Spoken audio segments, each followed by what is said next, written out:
Je ne dis pas que c'est pas bien, mais un peu de reconnaissance. Juste un dernier mot. À quand un acteur blanc qui dirait qu'il ne trouve pas qu'il y a... Je sais pas ce que c'est un acteur. C'est leur phraséologie. Oui. Pourquoi ils ne dénoncent pas l'absence d'acteurs blancs Pourquoi ils ne dénoncent pas l'absence d'acteurs blancs dans le cinéma noir, etc. Tout a été dit sur les réseaux, je pense qu'on dira rien. Il ne faut pas amalgamer la cérémonie des Césars avec le cinéma français, parce que nous avons quand même un bon cinéma avec de bons acteurs, mais la cérémonie des Césars est devenue une espèce de show à l'américaine, mais sans le glamour. Sans le glamour.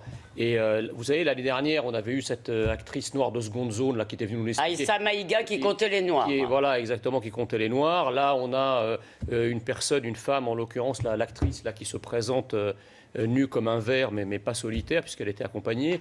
Et puis il y avait effectivement l'hommage à Adama Traoré. Alors là, ça c'était le paroxysme. Je ne sais pas si on a encore le temps d'en parler ou si on le fait après la pause. Mais tout le monde l'a vu, ce que je veux dire, beaucoup commenté. Mais je veux dire, moi j'aimerais bien qu'un jour un acteur, si vous voulez, se présente ou une actrice se présente à la cérémonie des Césars et rende hommage, par exemple, à tous ces Français qui sont des milliers de Français qui sont agressés chaque mois par les gens issus de la diversité. Mais là, c'est politiquement incorrect de le dire. Un mot, et ça sera le dernier. Non mais un mot, c'est qu'en plus, tous les ans, c'est l'occasion de nous dire à quel point l'État est méchant, à quel point on les laisse tomber, à quel point ils sont misérables. C'est quand même une activité qui est pas mal subventionnée, donc un peu de reconnaissance. Je ne dis pas que c'est pas bien, mais un peu de reconnaissance. Juste un dernier mot. À quand un acteur blanc qui dirait qu'il ne trouve pas qu'il y a... Je sais pas ce que c'est un acteur.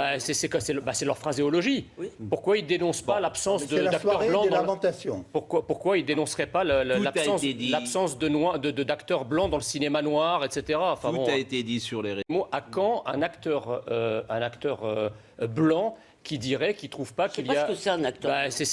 C'est leur phraséologie. Oui. Pourquoi ils ne dénoncent pas l'absence d'acteurs blancs Pourquoi ils ne dénonceraient pas l'absence d'acteurs blancs dans le cinéma noir, etc. Il n'y a pas en fait de privilège blanc. Par contre, il y a un privilège noir. Parce que la simple qualité d'être noir vous octroie des prébendes et des privilèges qui ne sont octroyés à aucune autre couleur. Je n'irai pas sur ce... Je suis pas sûr, moi. Non, mais elle le dit avec plus de douceur que vous. Moi, je refuse. Je vous taquine un peu, mais elle le dit avec plus de douceur. En France, le citoyen se définit par sa citoyenneté. Il ne se définit pas par sa condition sociale, il ne se définit pas par sa religion, il ne se définit pas par sa race, il se définit parce qu'il est citoyen et les citoyens sont égaux. Moi, je ne me suis jamais posé la question, quand j'ai gravi tous les échelons académiques, je ne me suis jamais posé la question de savoir si j'étais de quelle origine j'étais, de quelle religion j'étais. La France m'offrait la possibilité de réussir. Et voilà, mais c'est tout. Un pays qui est fier de lui-même, qui est patriote, il aurait mis à l'honneur ce genre de personnes. Il y a des immigrations formidables en France, des personnes d'origine immigrée qui sont assimilées, qui ont fait la France, qui ne sont jamais sur aucun plateau. Je suis d'accord. En revanche, les Assa Traoré, les Rokhaya Diallo, toute l'immigration antinationale qui font métier de cracher sur la France, ils sont convoqués partout, ils parlent partout. L'exemple entraîne. Inviter des gens comme ça sur les plateaux, c'est aussi un exemple pour la jeunesse. Et c'est aussi un exemple pour tous les deuxième, troisième générations qui veulent devenir français. Dis-moi qui tu honores, je te dirai qui tu es. J'entends ce que vous dites, il y a un combat idéologique que mènent certains médias. Vous avez raison, nous le disons ici en permanence. Ils sont responsables de tout ça. Un petit détail par rapport à ça, c'est-à-dire qu'en fait les écrans jouent le rôle de prolongement de l'espace physique, c'est-à-dire quand un môme est harcelé à l'école, les écrans, les réseaux sociaux permettent de poursuivre le harcèlement au-delà de l'école. Et là, ça devient beaucoup plus compliqué à suivre.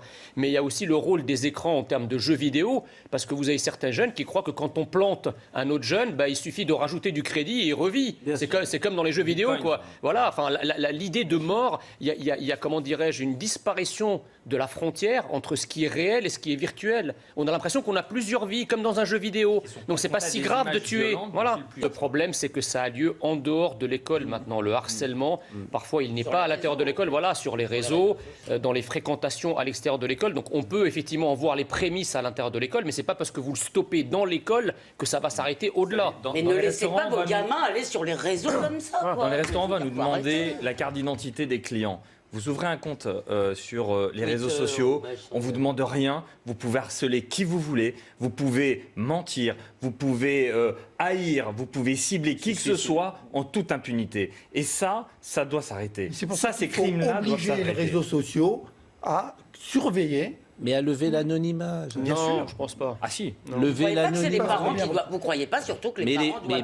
Mais évidemment que les parents l'accès des- doivent, bien sûr que les quand parents, on même, en a hein. parlé, bien sûr que vous avez raison, mais lever l'anonymat, vous n'y arriverez pas autrement. Lever l'anonymat. D'ailleurs, il y a il une faut forme de l'exiger. logique, pardonne-moi, Mais tu as quand il raison, parle, il faut tu l'exiger. t'exprimes. L'anonymat peut être levé sur la demande si c'est quelque chose de grave. La police peut très bien savoir qui a derrière le compte. Et la deuxième chose, c'est que quand vous signalez massivement un compte qui vous harcèle, ça m'est déjà arrivé, ils le suspendent.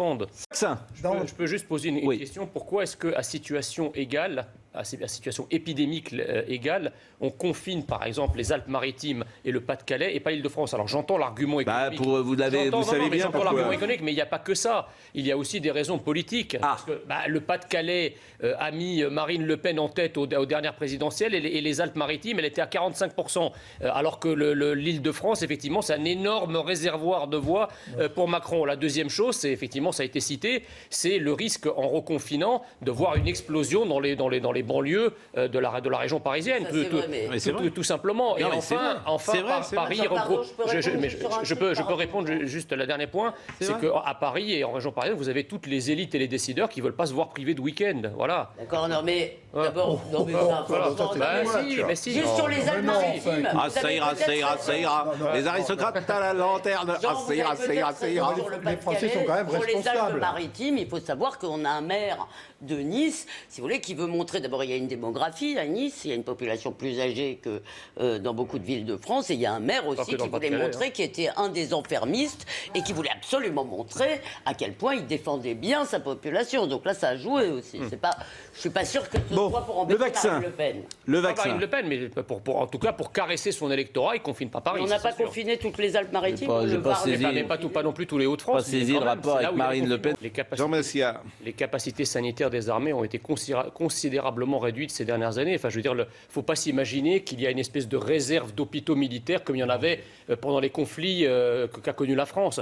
En fait, le système de santé des armées a subi exactement la même tendance que tous les autres systèmes de santé. avez C'est-à-dire raison, un déclin. Ils ont fermé des tas d'hôpitaux. 30 lits. Le Val-de-Grâce, vous en rappelez, fermé. Val-de-Grâce, c'est Enfin, terrible il y a de voir plein cette- d'hôpitaux de voir cet d'instruction des hôpital armées qui ont été complètement- fermés. Il est fermé. Donc, Ah, il est fermé. bah, il est fermé, C'est ouais. un hôpital de pointe. mais c'est pas le seul. Enfin, vous avez une réduction de Qui a l'offre de décidé soins militaires. Vous savez, la question du La Val-de-Grâce, on l'a rationalisation. posée depuis l'année dernière. On a dit cet hôpital qui est quand même remarquable, qui est Et il est moderne, fermé. qui est pas- il est Exactement. complètement fermé. Qui Il a est dit à ça l'abandon. Où étaient soignés tous les grands de ce monde, n'est-ce pas? Peut-être qu'on est écouté. vous savez, 30 lits, vous avez raison, monsieur Messia, mais 30 lits, ça éviterait 30 transferts. Vous savez ce que c'est qu'un transfert? Mais bien sûr. Un Je sais bien. TGV, Mais- vous privez Je sais les bien, familles mais- de mais- voir mais les monsieur Sebag, personnes qu'elles aiment qui partent à De toute 1000 façon, Le on les problème- prive de les voir. hein. Mais Monsieur Sebag, malgré tout. le problème, c'est que tout ça est mu par la rentabilité. C'est-à-dire que vous ne pouvez pas maintenir. Non, mais vous pouvez pas. 2 ans, mais plus maintenant. Maintenant, on Oui, est mais dans attendez, une mais c'est. solution de guerre. Tu peux. Mais Pascal, Pascal Militaire, Pro- c'est la première fois. Mais vous voyez Je bien que ça n'a voudrais, pas été en fait, fait. ce que je voudrais toujours, mais on n'arrive jamais à avoir des réponses. Jean Castex, quand il fait sa conférence, Monsieur Castex, pourquoi l'hôpital militaire, ce n'est pas possible? Mais parce Peut-être que- qu'il y a des bons Mais arguments, moi, je vais vous mais les répondre. questions ne sont jamais Mais posées. le problème, c'est que vous avez des irréversibilités. Quand vous fermez un hôpital avec plusieurs lits et que vous dégagez tout le personnel, le remettre en route, bah, c'est moins Un hôpital facile.